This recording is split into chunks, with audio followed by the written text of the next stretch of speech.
Hello and welcome to this presentation on performance analysis. Here we have the aims, which are to define performance analysis, identify its significance, and apply it to a rugby scenario. Okay, so analysis of a sporting environment is used with the goal of optimized feedback to the performer and coach to improve performance. This is key because the coach may already have an idea of where his team is going wrong. He may sort of recognize that the tackling, for example, in his team is poor, and that's what's letting him down. However, the key here is the optimizing feedback.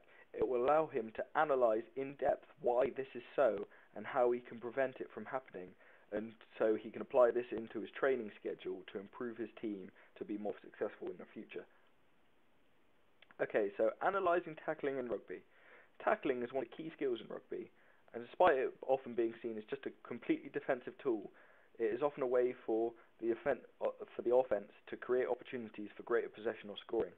This has become especially prevalent in the modern game, where players are bigger and stronger, so the contact area is an area where there is much more force being used.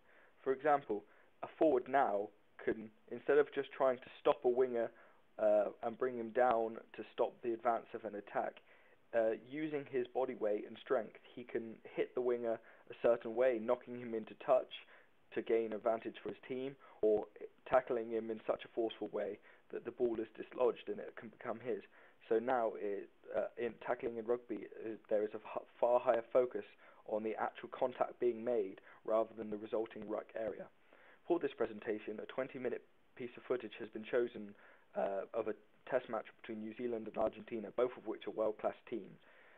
This has been chosen because it is easy to highlight exactly why New Zealand, despite them being reasonably closely matched in skill level, were able to apply their able to apply their plan and be more successful due to their tackling. Okay, so here we have some key stats where Argentina missed half as many tackles as they made, whereas New Zealand missed less than a third of the tackles that they made. Okay, so this correlates very well with New Zealand's try count. They scored 3 to Argentina's nothing, and this is a clear representation that tackling is important. However, this alone does not show why Argentina were unable to score at all. New Zealand did miss tackles, and so it is important to further analyse it to see that, despite their missing the tackles, why they were not scored again. Okay, so here we have some further analysis. As noted before, the Argentinians' missed tackles did not solely explain why that they lost by so much, but here, using this further analysis, we can see why New Zealand was so successful, despite them also having missed tackles. So as we see here, New Zealand missed a tackle, but straight away they were able to back it up with a tackle to stop a man, and again they missed a tackle, where they were able to back it up again with a tackle to stop a man. This is obviously something that's been worked on. They worked on where you have a supporting defensive man, so that despite someone missing a tackle, there is always someone there to follow up and make the tackle, bring them down. This strategy has not been used effectively by Argentina, because as it can be seen here, they have missed a tackle, made one, and then also they've missed a tackle again directly afterwards, and because they've had no supporting defender, New Zealand have gone on to score a try and put points against Argentina. For the coach, using this information can be important because they can use it to apply into their training programs, such as instructional models, planning, team control, and other tactics to improve his team.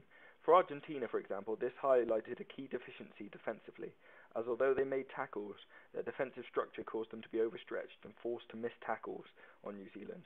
This allows them to go away and work on that to hopefully improve their tackling and also their defense structure to prevent this from happening in the future. To conclude, this use of notational analysis is an effective way for the coach and players to highlight where they are strong and where they are weak.